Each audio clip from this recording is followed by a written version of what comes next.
I literally feel like I am going through a major psychosis right now. I don't think I have ever been this angry at a book before in my entire reading life. If I get through this review without losing my mind, I need everyone watching this video to congratulate me. Because like, oh my fucking god, what the fuck was this book? Like, I started reading this book for shits and giggles, and you best believe that a lot of shit was giggled in the second half of this novel. So in chapter 20, they're still in the cave for some reason. After a long day of traveling through dark caverns, with an ease of tension in the group, we stepped into a large cavern. These caves eventually lead them to Reika, but it was never established that it was taking them there, so it just felt like a side quest. Like, I couldn't tell if they were progressing towards Calexis or if we're going in a completely different direction. It just felt like that they're going deep inside a mountain because that's how usually caves work, instead of like an underground tunnel system. I sat down on the slate ground next to them, resting my muscles. My limbs burned with the pent-up magic beginning to make its presence stronger in my body. It was progressively becoming more difficult to fall asleep at night with the annoying sensation caused by the overabundance of power. First of all, up until now, magic was something that was very limited and people could exhaust themselves pretty quickly. But for some reason, it's building up in Rayka, and this is only happening after she rediscovered her power. So like, it's not that her body isn't used to it, but for some reason it's being treated like she just got around it and it's happening for the very first time. Then she has a dream which, oh my god, it's gonna become such a problem in the second half of this book, like where every other chapter starts with a dream or a memory. I stood up instantly, expecting them to run towards me. I'd lost count of how many times I had broken the code so often that I'd already prepared for the day the Stellarium would ambush me. Instead, they set their sights on Narah, who was sitting in front of the class. Before she had enough time to defend herself, one of the men grabbed her arms and forced them behind her back, his hand tightening around her wrist. So this dream is like a memory, and this book doesn't really explain how she's revisiting all these memories, and the more it happens, the more bothersome it becomes, because there's like no explanation if whatever she's seeing is even real. Cause like, this bitch literally never remembers anything when she's awake. Anyways,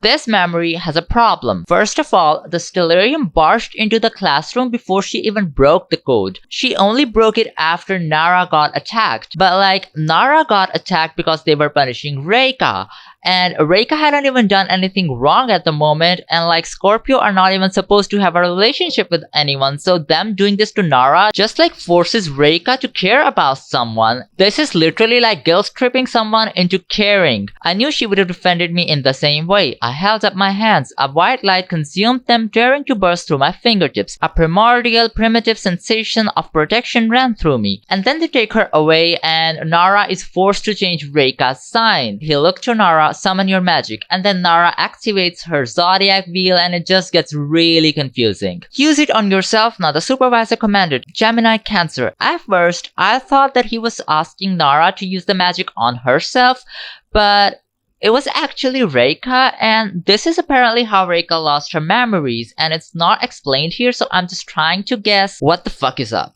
Right from the start, it has been bothering me how no one knew that Reika has Zodiac turning, but it's confirmed that at least her parents knew, and I wouldn't be wrong to assume that Avian knew as well. And I also have another question, like, why did they never use Zodiac turning to change her dad's sign to Libra so it was safe for him to stay in conviction territory? Something is not adding up to Reika's past. Also, like, is Reika turned to Gemini Cancer cusp now? Does she get turned back to Scorpio? We have no fucking clue. Anyways, in the next chapter, Reika is sleeping, and when she wakes up, her body is forcing out the Zodiac wheel. I snapped out of the memory and back into the cavern. Without even punching my fist out or sitting up, my arm released a burst of light into a Zodiac wheel above my body. My hand slipped when I tried to send it to the ground beside me. In the process, I lost complete control and it spun, settling from Libra to Scorpio. Like, I cannot tell if magic is supposed to take energy and time to build up, or is it like always threatening to explode? Like, in one flashback, she literally had to donate some of hers to Narah, and for some reason there is a surplus now. Chase, who had jumped up at my aggressive actions, was immediately knocked to the floor by the energy released from my body.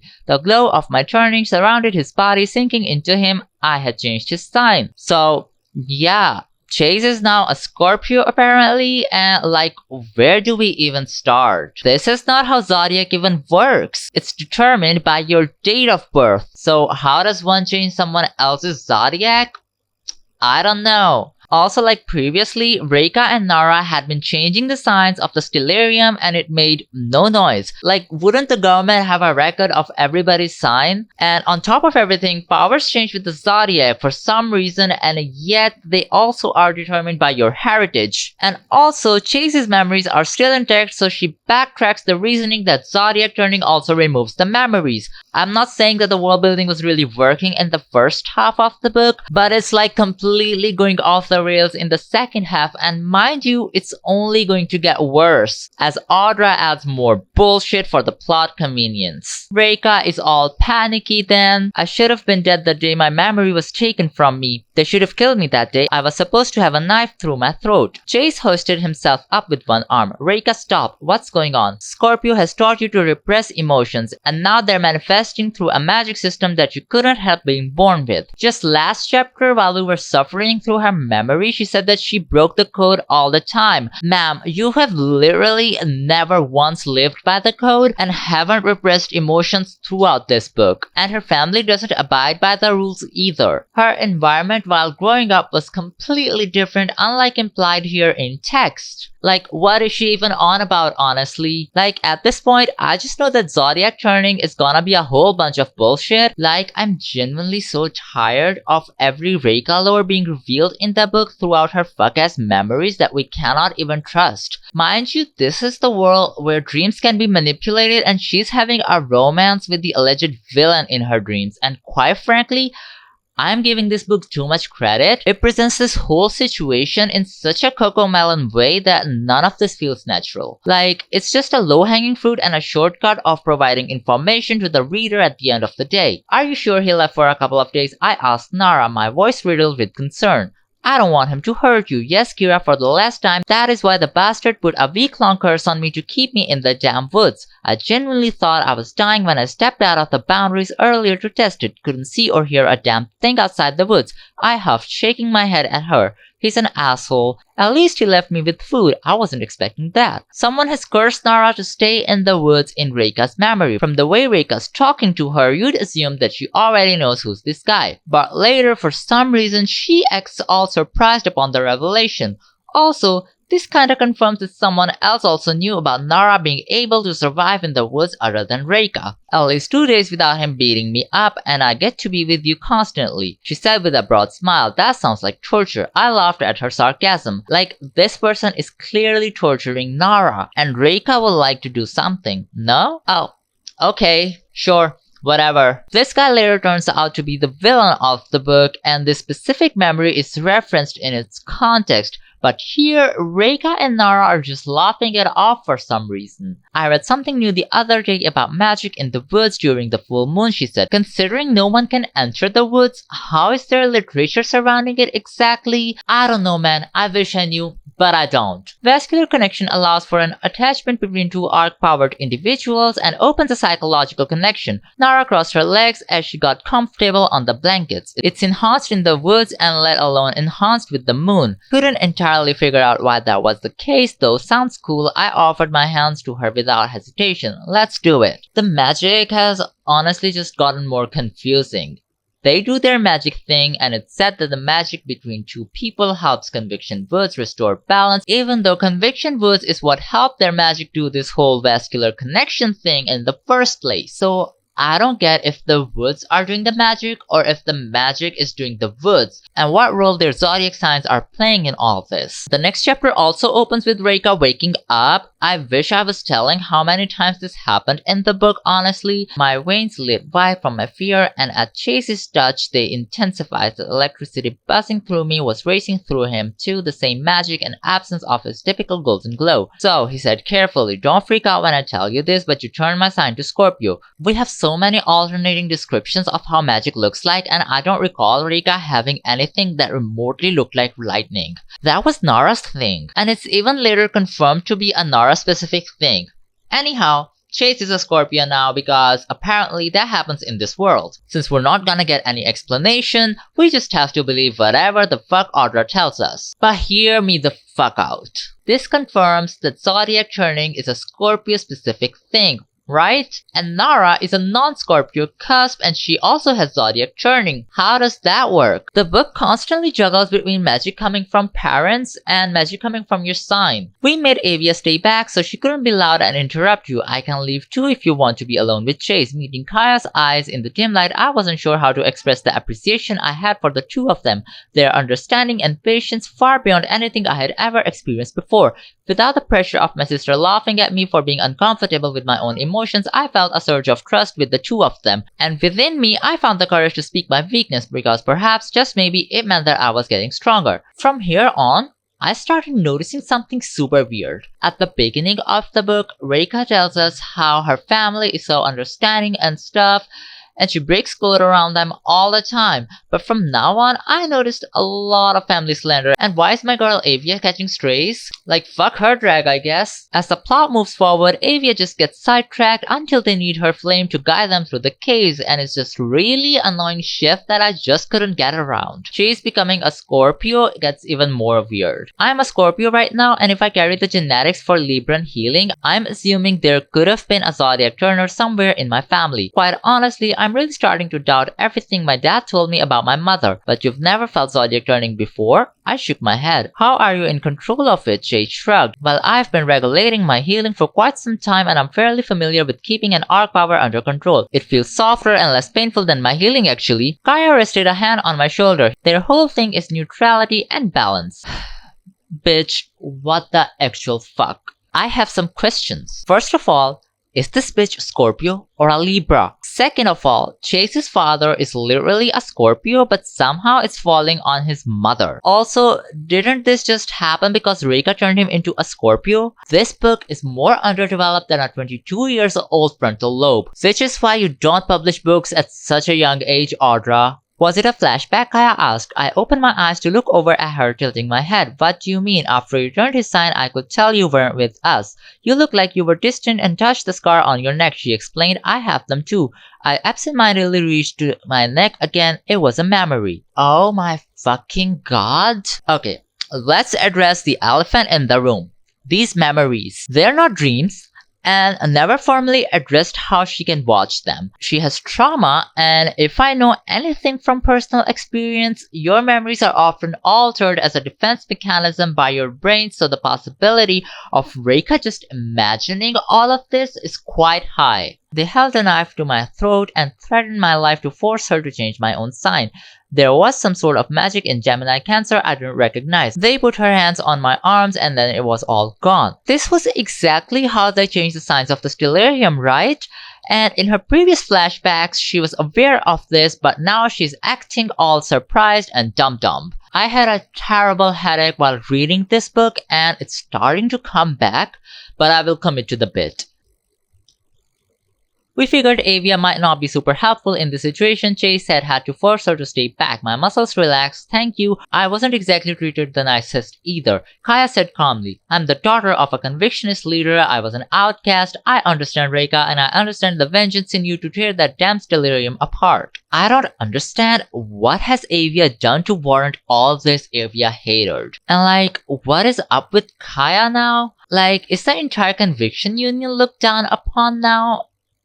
I'm just fucking confused at this point. Like, did she struggle though? Didn't she just say that she couldn't control them? Up until this point, this is the worst chapter. Like, genuinely, I think this is the exact point where the edible hit our dear Audra. The immediate burning began, but Chase didn't even seem to react to the Zodiac wheel illuminating in front of him. I quickly grabbed it with my other hand and with all the strength I could muster, I twisted it from Scorpio to Sagittarius. Like she has to turn it around and it only moved clockwise for some reason. And earlier when she turned him from Libra to Scorpio, she didn't have to turn it, it just happened on its own. Anyway, Reika is unstable and Chase tries to help her, but Kaia then jumps in and what I called several chapters ago finally happens. Kaia has the third arc power, which is like Spirit walking, I think. A ripple of sapphire magic raced through her veins, spreading across the surface of her arm as a transparent aura of a night sky coated her skin. Light clouded her vision before she blinked it away. Stars flickered on a blue gradient. Second skin concentrated most where she grasped onto Chase's forearm.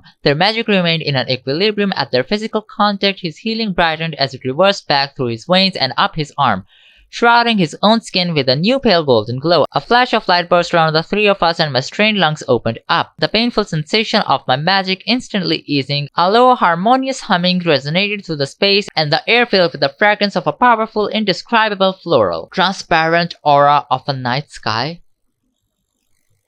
What the fuck is that? Light clouded her vision before she blinked it away. Mind you, this book just shifted to Kaia's perspective for some reason. One thing that I really appreciate though is that magic comes in flavors. Also, Kaia doesn't know what it is and that she has an arc power. And then they have to tell Avia all of this and it's like really weird. Not like I had been feared all my life, and with the most dangerous magic in Guardian, I was met with warm gazes and smiles, understanding and hearing. Oh my fucking god. So like, does she remember all of her life and people back then? And people back then knew about her powers? What is it, Audra? So Rayka walks out of the tunnel having just woken up, and none of the gang members are with her. She realizes that this is assiduous territory and she's immediately kidnapped. She's taken to a room and the other three are also there. Their captors are a man and a woman from assiduous territory, and after arguing with each other in front of them, they decide to let them free. Which is like really weird. Like, why would you tie them up in the first place if you were just going to let them go? Later, it is also revealed that they were expecting them to arrive, so I was like,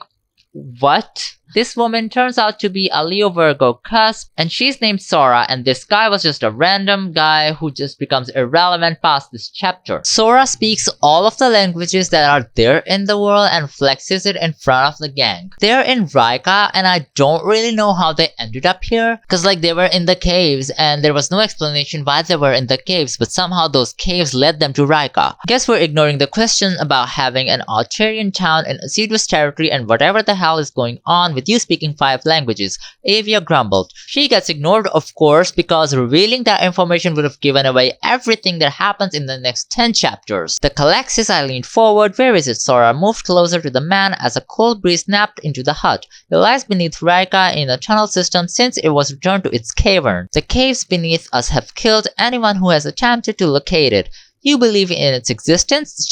Chase asked hopefully. Of course I do, Sora said. Our village have been here since the Calexis was returned to the caves to protect the artifact and uphold the true history of the war. We have since placed magical barriers to protect outsiders from entering Reika. And yet the Ares Arctura knows this town exists. Chase said he literally told us to come here. I am aware. The corner of Sora's mouth quirked up. Fulbright is a good friend of mine. There are so many problems with this text. I don't even know where to begin. Let's just start with Calexis. It's self-protectant, so like this village is completely unnecessary, and like Calexis wasn't placed here to uphold true history as much as I recall from the previous text. But this becomes a thing later on, and Audra just messed it up by telling us this earlier than it actually happened. Secondly, here Sora says that Atlas is a friend of hers. Sora is not who she's pretending to be. And like there is literally no reason to do so other than just dragging the plot forward. And like Atlas set it all up, so there literally was no point in kidnapping them like this. Sorry, I don't want to interrupt, but just to make this clear, Alice Fulbright is protecting this village from the Scorpius Stellarium. Chase asked. He knows, but the Scorpius Stellarium doesn't, and he's a friend of ours. Correct, Fulbright has been on our side for a very long time. Wrong.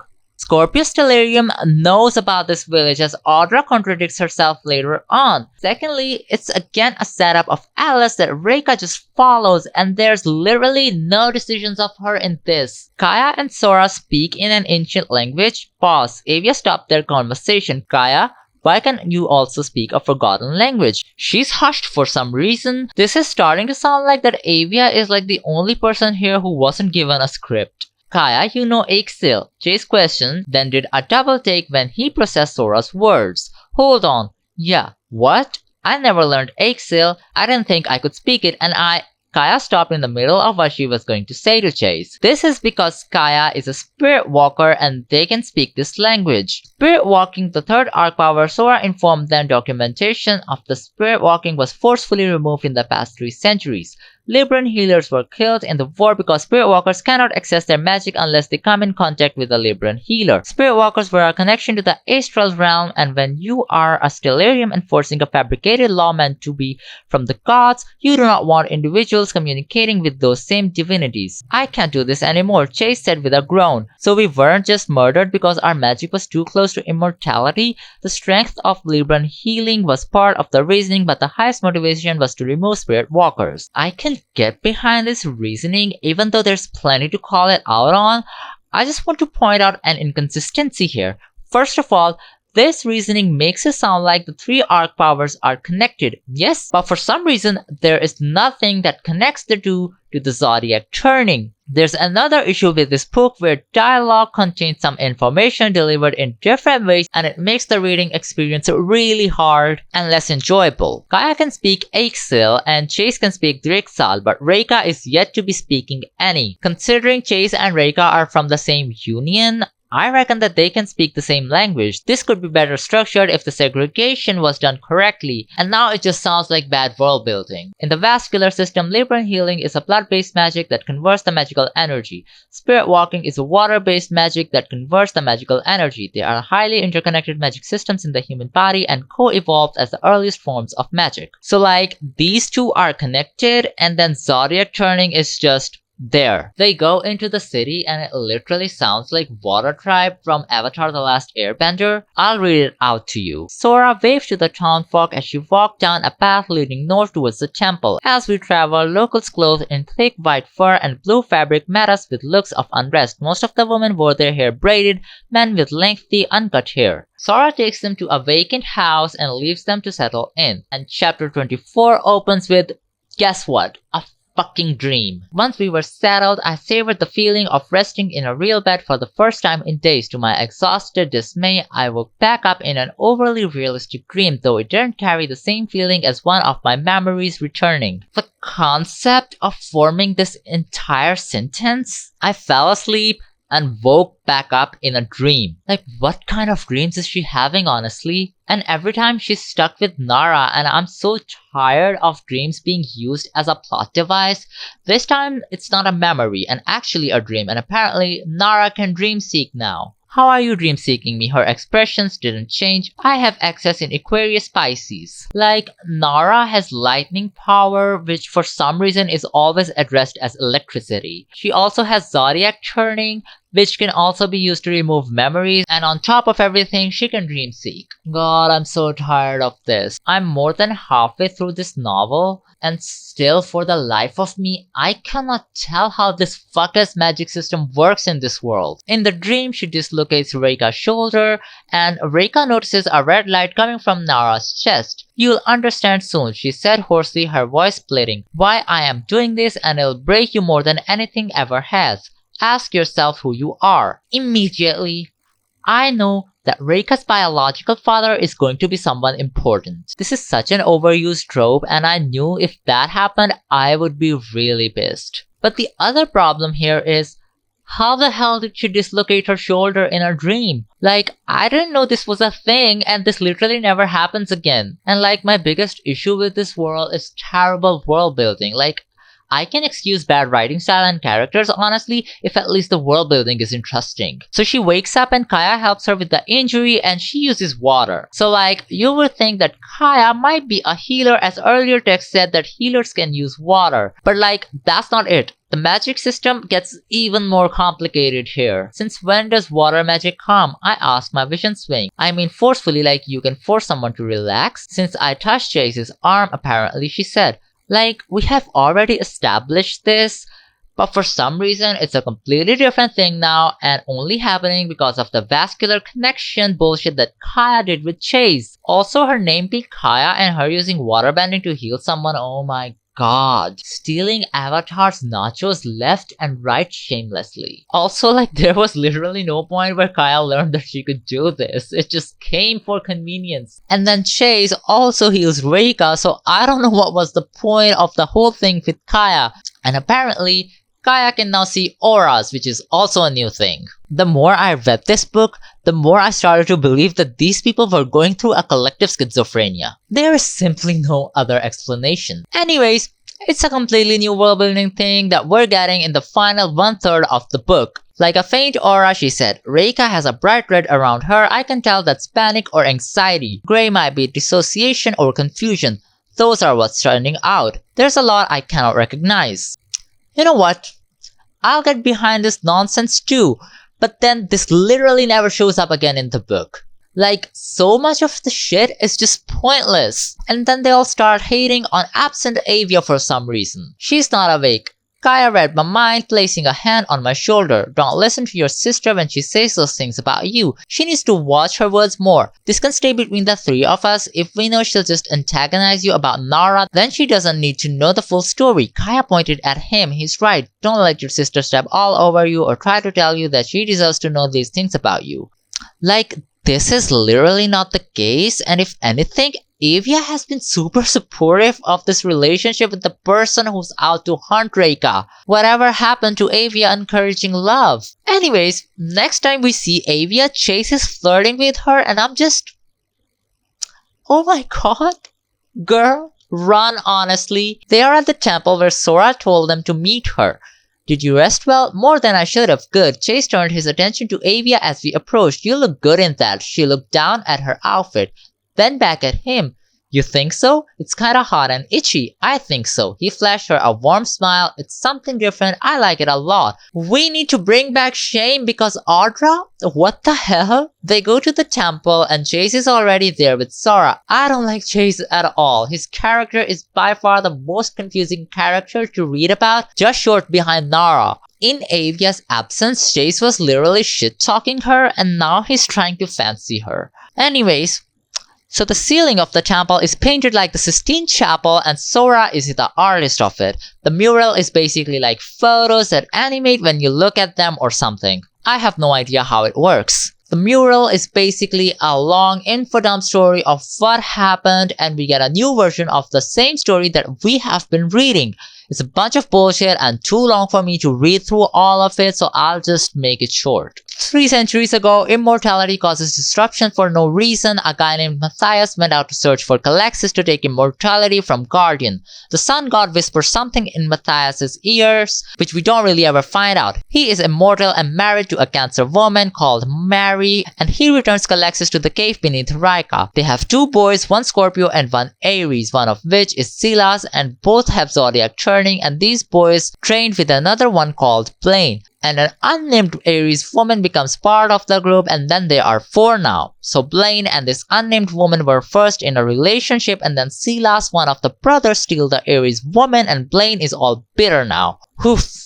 And then Blaine causes infighting, and here it got so confusing that I lost complete sense of what the fuck was going on. Silas kills Blaine's mother in an attempt to keep him from this Aries woman who is still not named. And then Silas also killed the Scorpio leader, another unnamed person. And then Blaine changed his own sign to Leo to hide his Zodiac turning and orchestrated a war to kill all Zodiac turners. And for some reason, it works. And everyone is supposedly dead. Blaine also eradicated Libran healers and spirit walkers for some reason, even though those bitches were all peaceful and quiet. Silas somehow survives all this and returns Calexis to Reika, where it will stay until the Chosen One will come.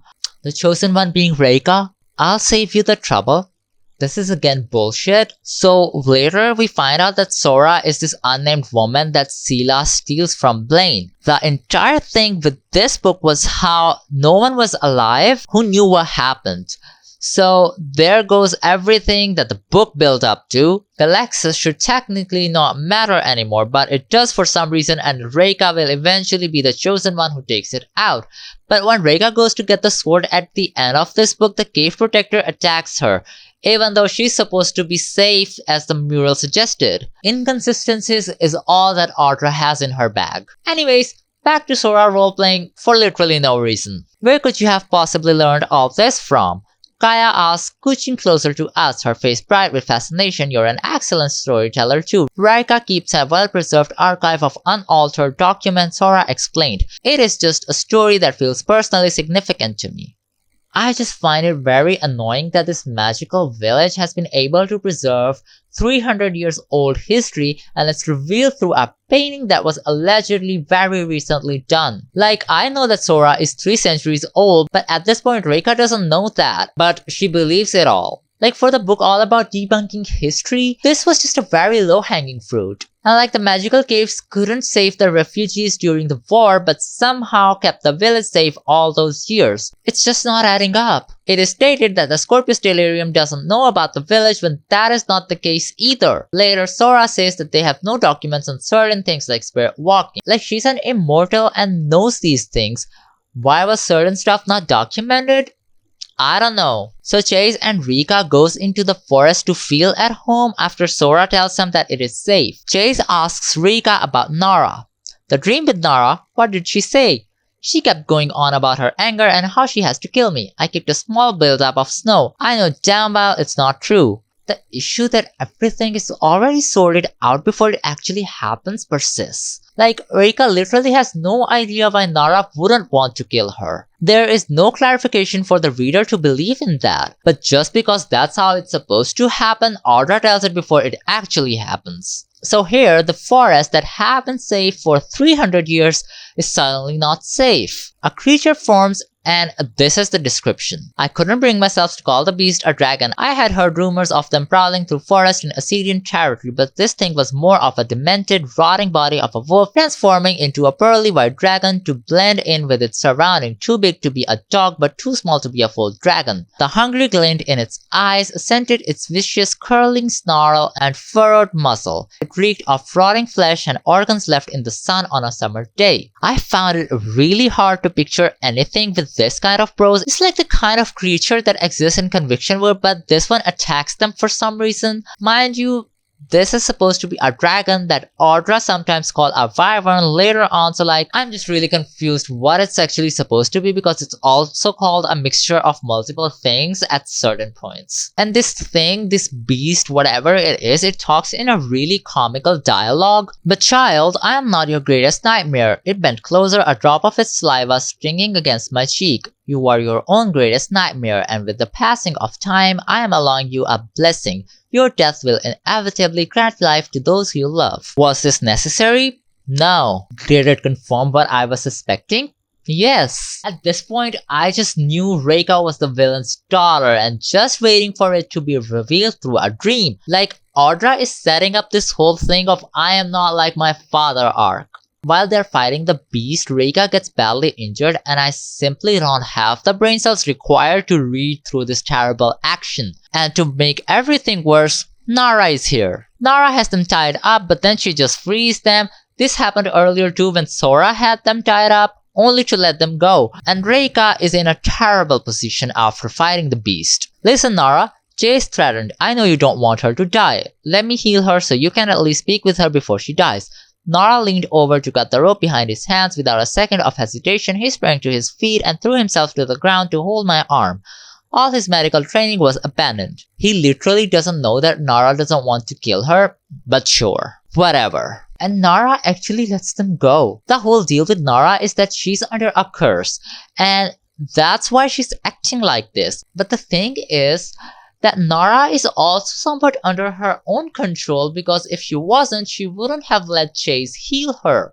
Secondly, it's later revealed that Narah also has healing abilities, so the entire scene of freeing Chase to heal Reika is bullshit. Narah could just do it herself. Also, the fact that the text literally says that all his medical training was abandoned, but earlier he said it doesn't work unless he knows what's medically wrong with the patient. I think by this point, I should just get used to Audra forgetting stuff. Also, Reika asks how Narah survives the caves. Rayka's magical shields have used the same enchantment since they were cast 300 years ago. They're designed to allow certain bloodlines into the village, and all three of us, she paused with a smile, happen to be part of those. Like, at this point, just rip the bandage off. You are not subtle with telling us that the heroine is literally the daughter of the villain. I will get back to the problems with that once it is actually revealed. Narah shocks Chase with her magic and then talks to Reika. I don't know why Narah is like this. She's supposed to be under Scorpio control, but it never feels like that she actually is under Scorpio control. What are you talking about? The bloodlines? He's my brother.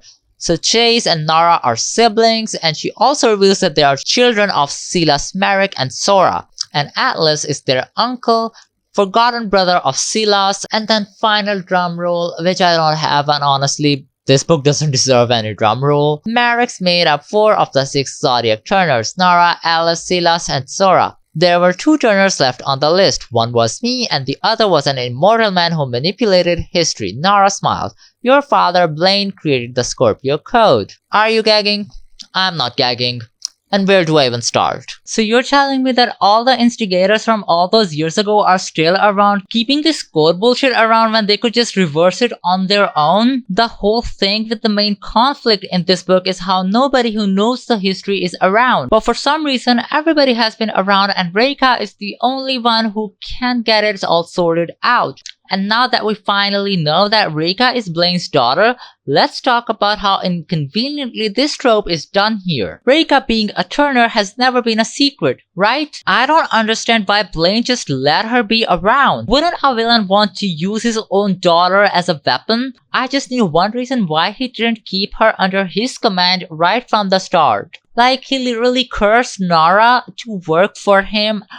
Why did he not do that to Reika instead? Like, that would have added so many layers to her development as a character. Like, the only reasoning I can find for this is to move the plot forward. The whole thing with Narah has really fallen flat at the end because it didn't build up to anything, and she just revealed to her what could have been the main info right from the start. Like, Narah did not just go through some life-changing stuff within this book to just suddenly reveal it. I don't know why she just revealed it all to Reika like that. She's still under the Scorpio command, and like the whole thing with Sora, why would she capture her own son when he arrived in Reika?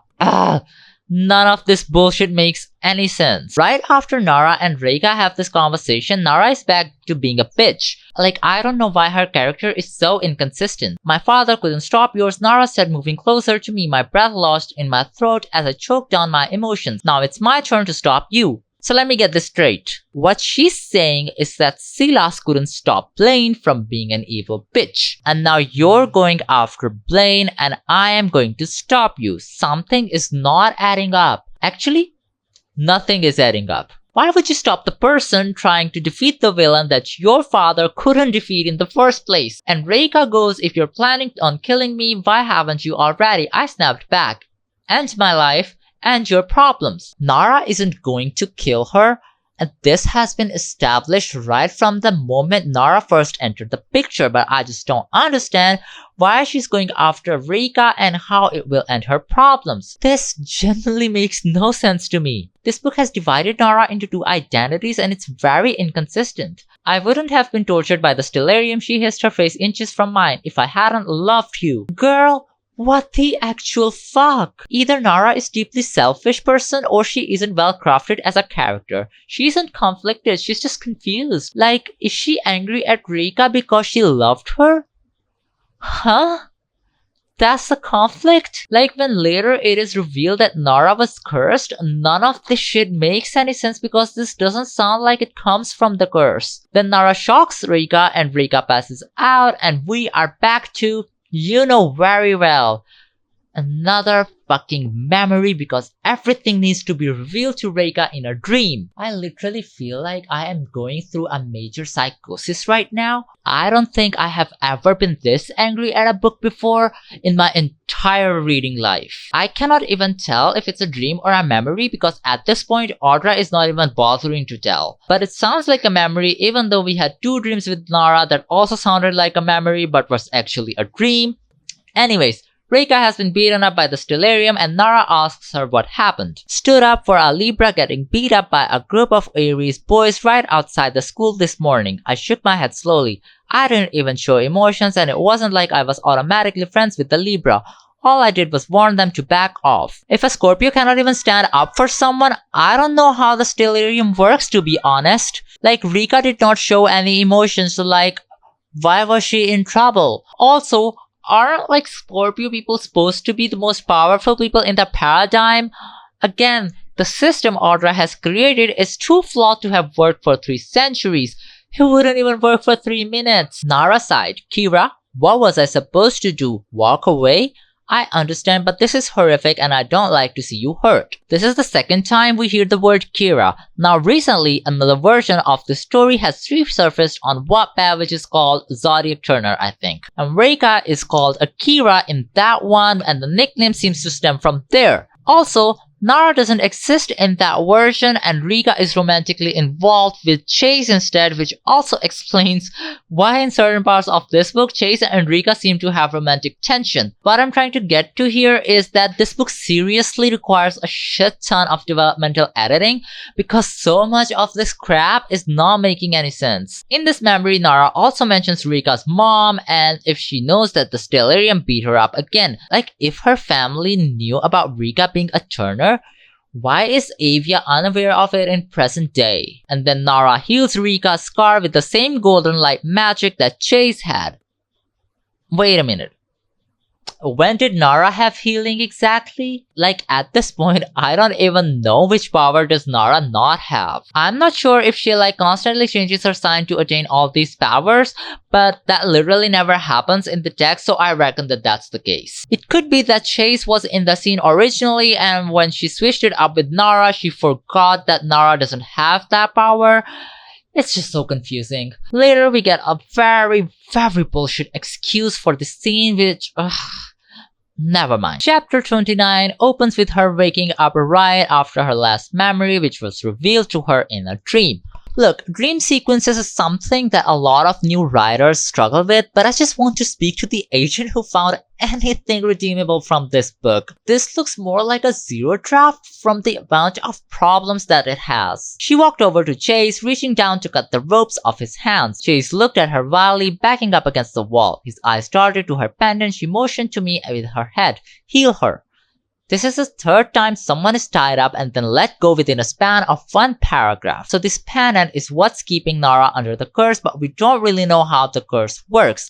Like, it literally just exists in theory since she's been telling them whatever she wants and behaving the way she herself wants to behave. Like, she was sent to kill Reika and for some reason she's getting Chase to heal her. Narah Chase started, shifting his attention to her. What were you talking about before you knocked me out? Someone is related. Narah tells Reika that Chase cannot know that Narah and him are siblings and you would think that this is because of the curse. When Narah starts talking about it, her pendant is glowing. But that's not the case. It's being hidden from Chase because everyone thinks that his father, Silas Merrick, should be the one to tell him. Which is like, fine, if actually that fucking happened. Because a couple of chapters later, Reika just randomly gives him this information. Ugh. Bitches yearn for actual conflict.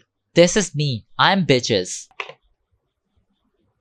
The red-hot metal was welded into her skin and at the touch of my light, it frosted over, so intensely cold that it seared my hand. I dug my fingers into the burn and as fast as I could manage, I ripped it from her chest and snapped the chain on her neck. So that revokes the curse. I can get behind that, but the thing is, none of the other curses in the story are attached to objects. They are either placed on a person or a specific area. And this one curse was in the pendant solely so Reika could free Narah from it. Like, this could be done in so many better ways with higher stakes, not just some pendant that she takes off. On chapter 29, we finally find out why Reika doesn't have any memories. We knew each other for 5 years, she answered hoarsely. I'm a spirit walker in Gemini Cancer. Spirit walkers can manipulate memory with fear. They forced my hands on you when I was terrified and it cleared your memory of me. Verena, she knows I knew you, but I was the only member of the Stellarium who could follow you into Reika and kill you. They want me to retrieve the Calexis. She's a what in Gemini Cancer now? So like, Narah has 3 arc powers and they happen according to what sign she is in at the moment. So like, do other Zodiac Turners get to do the same thing? And if that is so, what is the point of the 3 arc powers being separated when Zodiac Turners can just access them whenever they want? My brain hurts from trying to understand this fuck-ass magic system. Secondly, what even is the point of Calexis anymore? They literally just needed it to prove that immortality exists and we already have a bunch of immortal people. Like, Oh my god. How much do you remember? Not much, it was 5 years ago. I shook my head, shivering with nervousness. I don't know why I'm only remembering now, I don't understand. Her brows furrowed. The only people who can restore irremoved memories are spirit walkers. Rayka doesn't know who has been restoring her memories, which we will get back to later. Right now, I just want to know, why did Narah not restore all of her memories right after the curse was gone? This just told me that there are going to be more memories spread throughout the next few chapters, which will be really inconvenient to go through. Rayka asks Narah to join them, but for some reason, she doesn't. They told me they'd take away my memory if I didn't bring back the Calexis. Narah blinked the tears away. If you get the Calexis, the code is at risk. If they get it, they'll never have to worry about the code being threatened again. First of all, why did they not take her memories away to turn her on Reika in the first place? Secondly, Narah was here to kill Reika, not retrieve the Calexis. Narah is supposed to go back and then return to get the Calexis. That's the actual timeline of the events, but Audra messed it up again. Also, I don't understand why Blaine did not use Reika for this entire thing and instead went for Narah, who is his rival's daughter. Like, wouldn't it have made more sense if Reika was cursed to do all of this? Am I missing something? Don't tell Chase. She pressed the hands together. There is a reason Fulbright and Sora haven't told him. It'll make sense later. It's for his sake. But when Narah was under the curse, she was unable to tell him that because the curse was stopping her, right? Why are we contradicting that now? Also, none of this is for his sake. It's for the plot and this non-existent conflict's sake, because eventually when he finds out, there are literally no repercussions. Narah, you should come with us. You would be safer. She looked over at Chase and grabbed my arm to pull me closer to her so he wouldn't hear. I'll repeat myself. Blaine cursed Sora and Fulbright away from me. Sora is in that village. I don't know how this specific curse works, but it is very conveniently not attached to an object. Later, it is revealed that Atlas actually revoked this curse a month ago. And here Narah says that she'll tell the Stellarium that she didn't find Reika in the village, when just 1 page ago she was saying that she's here to get the Calexis. Which one is it? I don't know, man. Reika and Chase return to their guest house, and it's all cool because Chase already met Avia by dream-seeking her when Narah had captured them. I glanced up quickly and looked over at Chase, Sora, his mother, and Immortal, an immortal Zodiac turner, the wife of Silas Marek, who had a war blamed on who she fell in love with. The entire time, the living proof that the Mareks weren't a myth was traveling with me.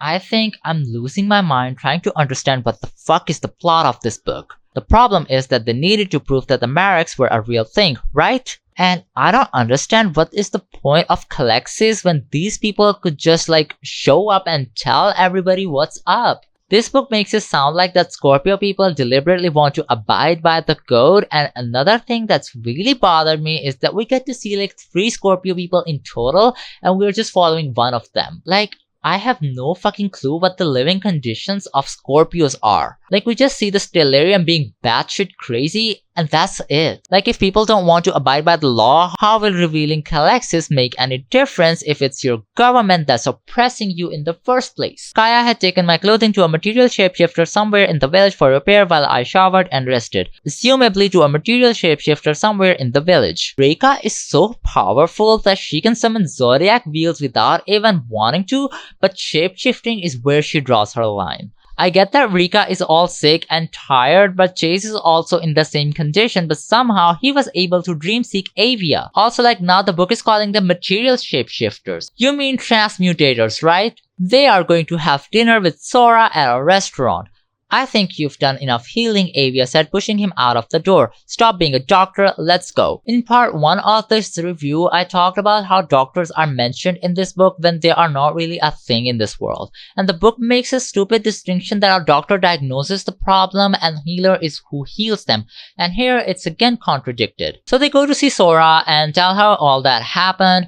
I'm sorry, we've been out for a day. Chase apologized. We went into the woods and a monster attacked us. Like, I was expecting an explanation for what the safe area was suddenly not safe. Like, wouldn't it raise any alarms considering how someone is literally trying to change history and the entire government is behind her? But it turns out to be just a dragon. Where did dragons come from in this book? We have no fucking clue. Sora says, we have not seen a dragon in those woods for ages. Capricorn typically keeps them much farther north. Like, this is so random and just came out of nowhere. Safe to assume the entire scene existed to set Narah up. Also, now that I know the ending, this dragon was also setting up the ending of the book. But like, this thing is literally never established before, and it just felt so random. Sora talks to them about the arc powers and it's a mess. And I'm even more confused about spirit walking. There are different skills that are far past my current level of ability. Spirit walkers are capable of memory alteration and astral travel. I need to begin studying the stories of the stars. Earlier, it was established that spirit walking works only with Libran healing, but now there's other stuff that doesn't require Libran healing. It's like Audra adds on stuff according to convenience. With the lack of Libran healers, we have experienced increased illness, a decrease in the overall number of healers. Is having more Libran healers in Guardian the only way to repair that imbalance? Chase asked hesitantly. Like, if Chase doesn't have Libra children, will they be Libran healers or not? Zodiac turning magic emotion. You are a living representation of the balance in magic systems in all 12 signs. Since the lack of Zodiac turners, Guardian has experienced a decrease in functionality in all powers and a heightened tendency for political and emotional imbalances in society. How does Zodiac turning provide balance? We don't know.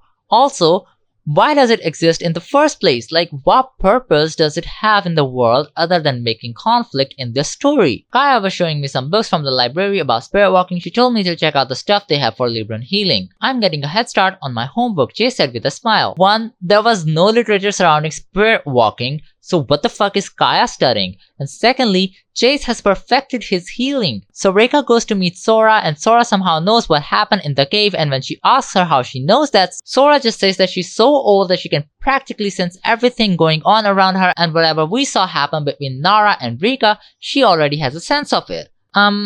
Sure. This chapter is like a bonding chapter between Sora and Reika, and it does a terrible job at doing so because the bond is formed on hating Reika's family. She beamed at me truthfully, authentically, not with some fake smile to make me feel better. All my life, I had searched for a glimpse of understanding, and I would have never predicted it to resonate with my best friend's immortal mother. Her family was fairly understanding at the beginning of the book, and we haven't seen them since, so I don't really understand where all of this is coming from. Also, like, her family took so many extra steps so they all can stay together, and point is, her family was fine. So Sora starts training Reika, which is expected in a YA fantasy novel, but the thing is, it's completely unnecessary. Every time Reika has used her power, she did it perfectly. And 2, she was an expert in the past too, and nobody trained her. 3rd, Narah was never formally trained, so like, I don't see the reason for this. Do not use this as an example. She punched out her fist without warning or preparation, immediately activating her magic to form a wheel of light.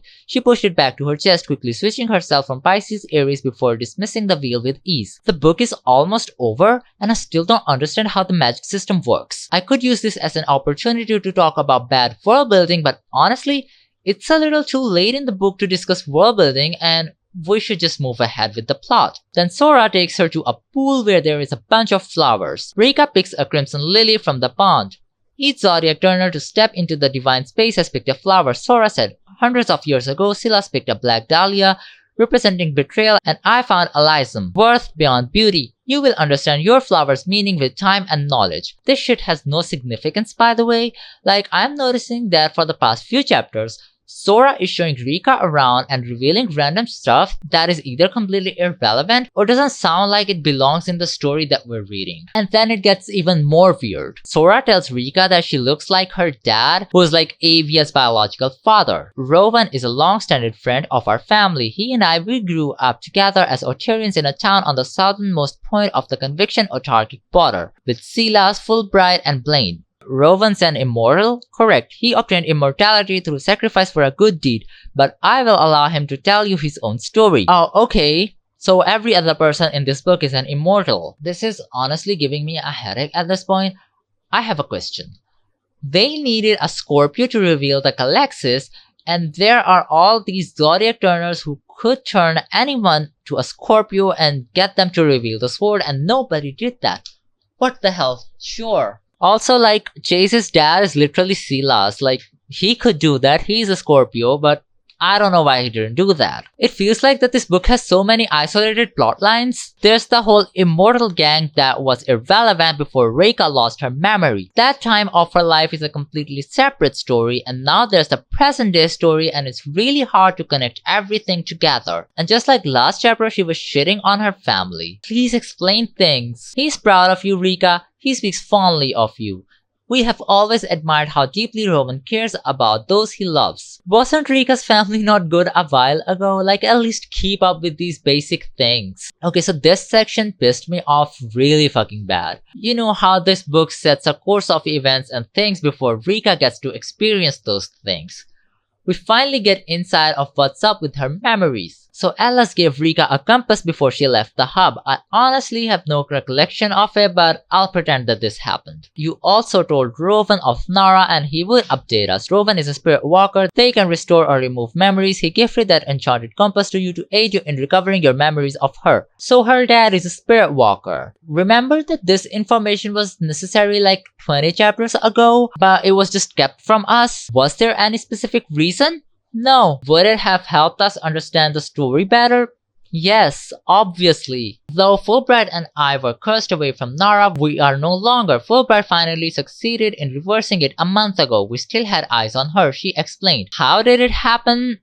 How did the curse work in the first place? Why did it take so long to revoke it? No fucking idea. Why didn't he restore my memory earlier? Using Narah to erase your memories was the Scorpius Stellarium's final attempt at forcing you to conform. If you were to remember her and rebel again, they would have considered killing you. She tilted her head at me. When the Stellarium sent Narah to assassinate you, Fulbright knew. He told Rowan, who decided it was the right time to return the memories you had mentioned to him. Okay, so at the beginning of the book, we had this ceremony where Reika had to give all information about herself. That was clearly bullshit because the government knew about her all along. And secondly, why did they hand her over to her family instead of like keeping her close or using her for their gain? We have no fucking idea. This is all bullshit. Like poop straight out of butt. I wish I could laugh at how terrible this is, but I'm just angry. And then Atlas is here. You will be wondering how he appeared suddenly. As of 5 minutes ago, I transported. Atlas glanced at his wrist. He didn't have a watch on. He looked back up, pointing at me. You, don't question the transportation. Arcturus gets special privileges. Are you for real? You're telling me that he could have just transported Reika to Rayka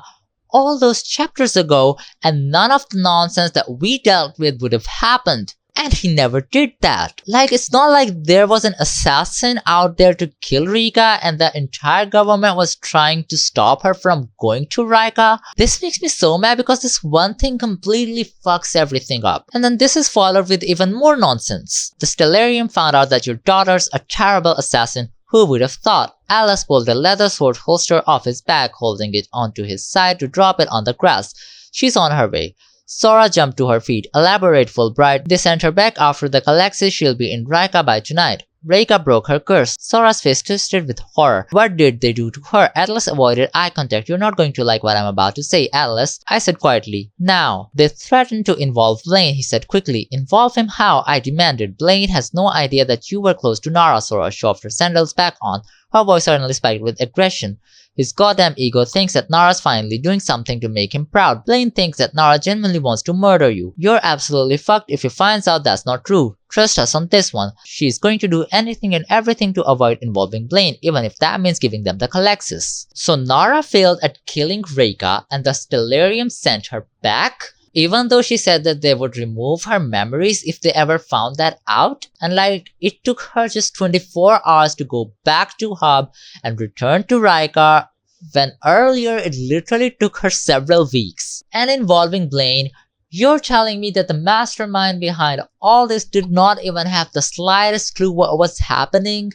He is not involved at all? So like, he is just a dork-ass loser. Atlas says that Blaine thinks that Narah is trying to make him proud, and like, in what world would you try to make the guy proud who kidnapped you from your parents? Like, make it make sense. The more I read this nonsense, the more pissed I got. This is like, so crappy. And oh my god, Audra literally did not do any work on making a remotely likable conflict in this book. Like, what the actual fuck? And Narah? Are we ever going to sort out what is up with her? Like, why is she again going against Reika? Last time they met, they sorted everything out. And now Narah is back on her bullshit because of this one character who never shows up in the book, and we have no idea the potential threat that he poses. He curses people, and we have seen those curses being broken multiple times at this point. And like, we don't even know how these curses work in the first place. And like, I just want to know, can no one put a curse on Blaine to stop him? And what is the point of Calexis anymore anyway? They needed proof of immortality, and there's like a dozen immortal people walking around. Silas make a mistake, and Silas needs to own up to that mistake. He has hidden numerous things from Chase that will break him. It is Silas' responsibility to explain them. This goes on for a while, and I don't understand why. Like, eventually, Rayka is the one who tells Chase about his father, that he is Silas, and like, it quite literally has no impact on him. This is a completely fabricated conflict that has no implications on the actual character or the plot. The Stellarium is forcing Narah to go for it. We need to get there before she does. I thought you removed whatever curse they had put on her. I did. I bit my tongue. No time to explain.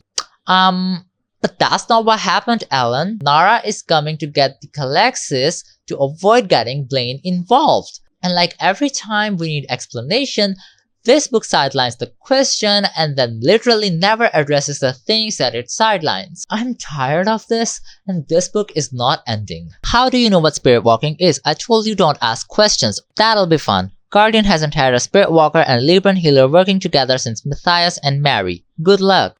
Again, don't ask questions crap. And secondly, I thought spirit walkers needed Libran healers to work. It was a very important thing during the war, and now it's no longer a thing. What is going on? Like, this implies the spirit walkers have been around and just weren't doing anything because they weren't killed during the war. They go to the cave where Calexis is supposed to be. Avia is like completely out of the story by this point, and I don't really know why the author even put her here. Like, she just flirts with Chase, and that's about it. Whenever she asks a question, no one bothers to answer. I averted my gaze from him with a facial structure so hauntingly familiar to Narah's. His expression of horror reminded me of how she looked at me when the Stellarium shoved a blade to my throat. This part of the book is so unedited, and Chase is a really annoying character to read about because he's like the romantic interest of literally every woman in this book. Where is the asexual rep when we need it the most? They find an inscription and Chase reads it. Ha!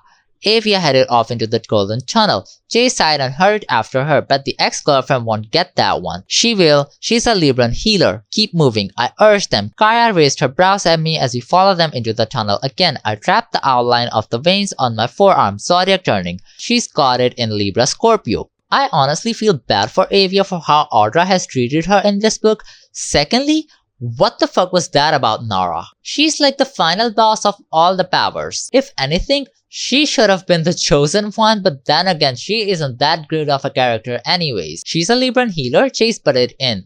As in, you have a memory of her healing you? Yeah, and she's a strong healer at that. She was probably still is actively building her skill in Libran healing. New Narah lore drop in world building when we have literally just 5 chapters left in the book. So, there are powers that come with science, and then there are genetic powers. Right. Anyways, Chase finally does 2 + 2 and asks Reika if Narah is his sister. You know, we have been dragging this for like 5 chapters about how it will be such a big deal for Chase to find out about his heritage. Yeah, we're at that point where finding out about his parents will blow him away and allegedly be a really big deal. Reika tells Chase that yes, Narah is your sister, and Chase responds with, "Thank you for telling me that truth," Chase said to me. Wow. Did she tell you anything else? Chase carefully considered me. Considering I now know my dad lied to me about always living in the woods and gaslit me into thinking that I was crazy for saying I had a memory of a sister. First of all, we never saw Chase question about having a sister in this book. He never mentioned it, not once. And second of all, gaslit me into thinking...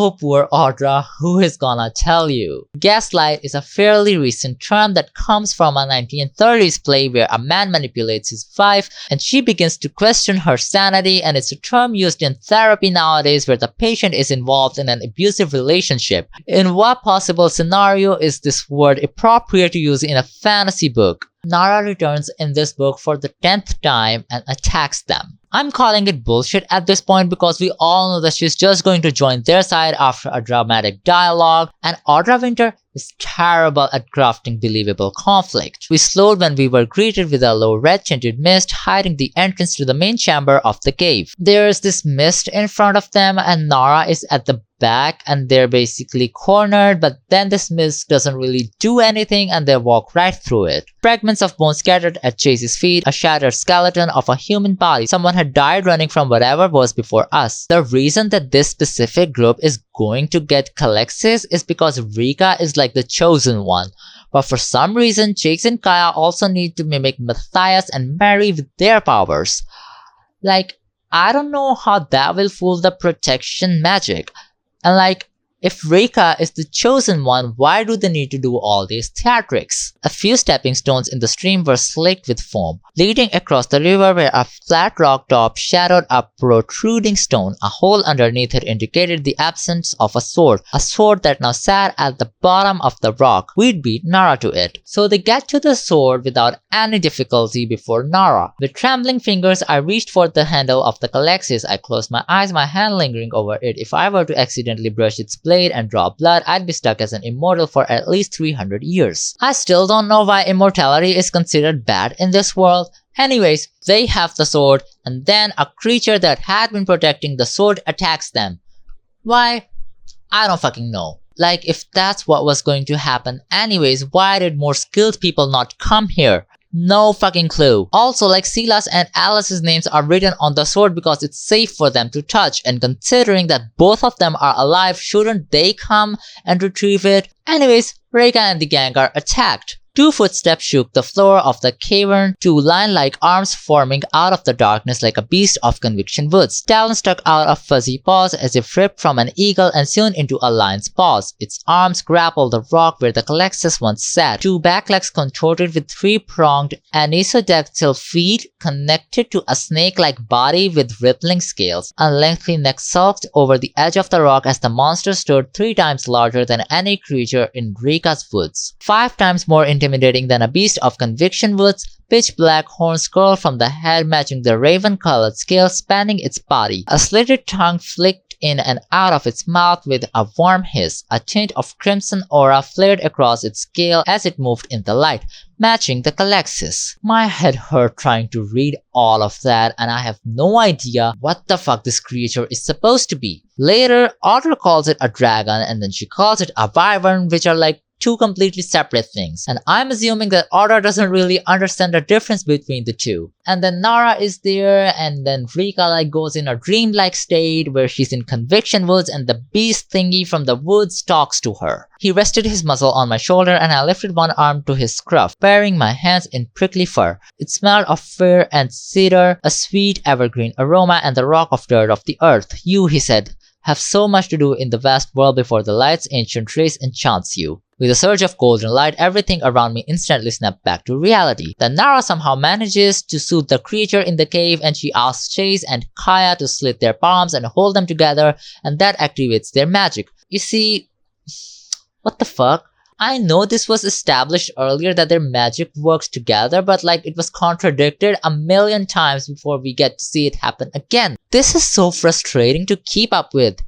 Anyways, somehow this works and the beast lets them go. Like, I find it really bullshit that they just tricked the magic system. Oh my god, this is giving me brain damage. Anyways, now Narah wants the sword and doesn't let go of it. Not that this book was overflowing with creativity, but by this point, you can tell that Audra had run dry of her creative juices, even by her standards. They're having a conversation, and also like Narah is still weird, and I just cannot tell what this woman is trying to do. Narah explains the family tree to Chase because apparently it doesn't matter who gives him the information anymore, and then it gets even worse.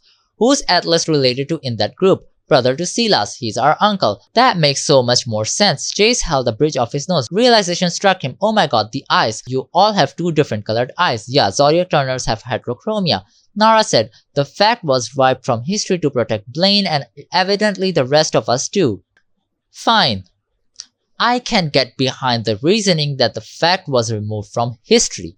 But there are like 6 people in total with heterochromia and you dork-ass losers couldn't just do 2 plus 2 until now? Like you're telling me that Zodiac turners have heterochromia and these people just couldn't point that out? Are you fucking kidding me? I am so... Oh my god. I don't even know what to say at this point. And then Rayka has to explain basic shit to Narah so she doesn't forcefully take the sword away. Like basic stuff. Like the stellarium will not stop no matter how you bend to them. And I'm like, is Narah 4 years old? Like I don't expect much from Audra at this point, but this is still like comically bad conflict. If you take the sword to the Scorpius stellarium, you will betray your family. I tightened my own fingers around the leather handle. Your father would wish for you to let go of the weapon that made your family a myth. Her eyes narrowed. I am not my family. You are your family and I am mine. Act like it. I didn't move. Didn't dare allow a single muscle in my body to twitch. You will break every promise you made to me and you told me that you would tear anyone apart who laid their hands on me. You fought the code with me, for me. Like this is only giving immature writing because like Narah already knows all this and doesn't need someone to remind it to her. Like the entire thing was that loving Reika had caused her so much harm and like I don't know how this is helping. Eventually Narah lets go of the sword but then she just stays with them and like I don't know.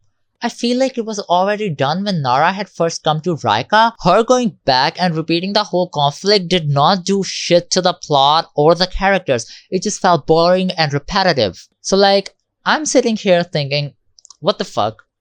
Was this low-key it? The entire conflict of the book is resolved between the main characters and the villains were missing from the scene for majority of the book. Like, where is Blaine?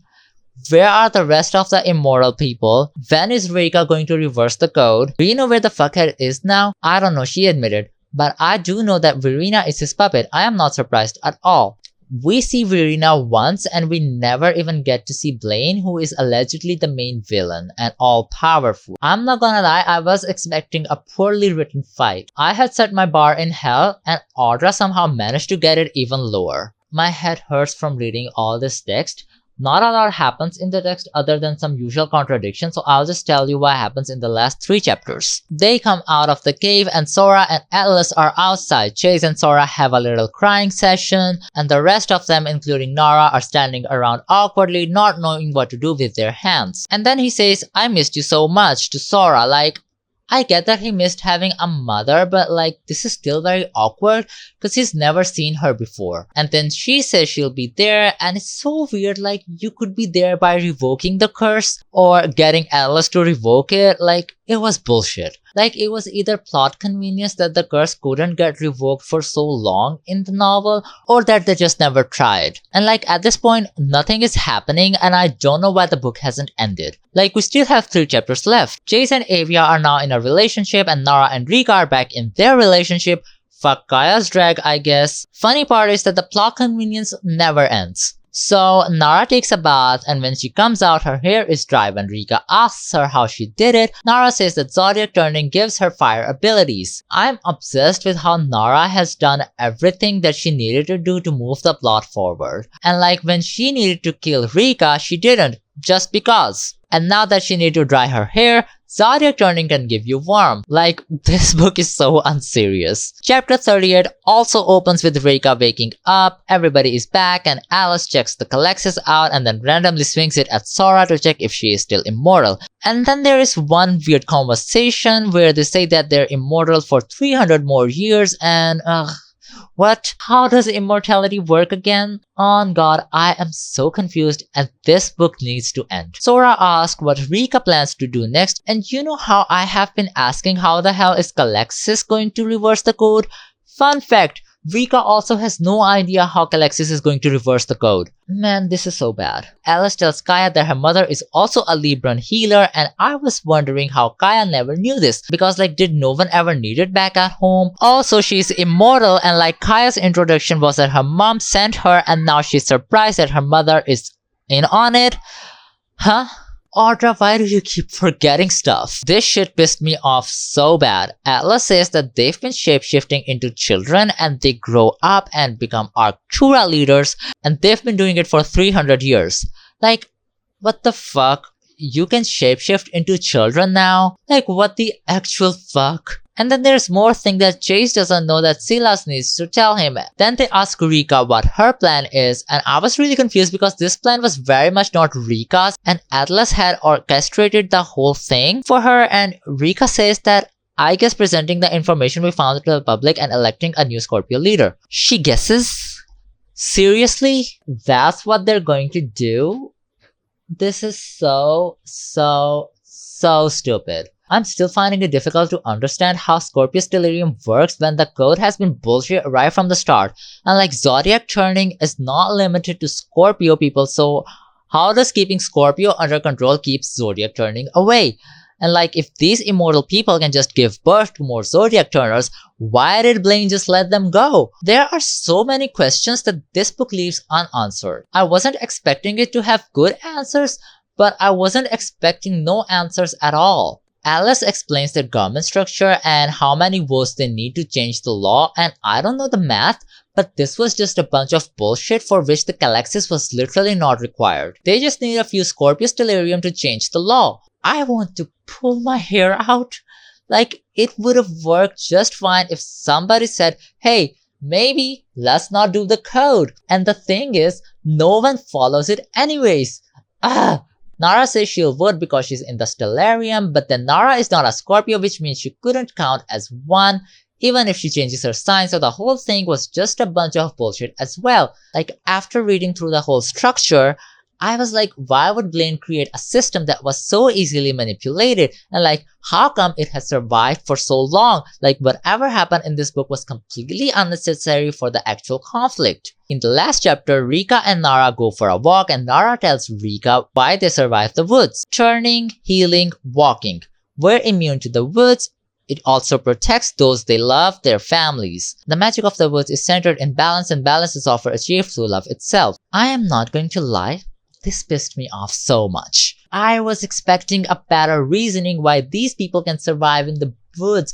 I can get behind it, but I don't get why the woods attack other innocent people. Sure, they can hurt the bad guys, but it was stated earlier on in the novel that only these few people are immune to the woods.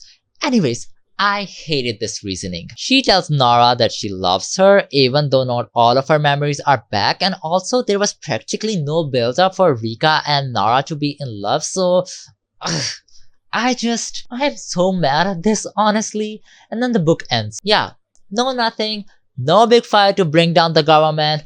Girl, be for real. That was it. I am so glad that it is over. And my final thoughts? I don't even know what to say. Audra, girl, why? I genuinely don't understand why this book was ever considered ready for publication. There are so many structural flaws in the book, the world building doesn't work at all, the characters are inconsistent, and the story is just a bunch of bullshit at the end, and there is no real conflict. I don't see any redeemable quality in this book, and how do you even defend this shit? I have spent so much time on this book and I would need some peace in my life for now. If you guys like this video, please consider supporting this channel because oh my god, I really did all this. But I did it to myself. I'll see you guys in my next video, and until then, goodbye.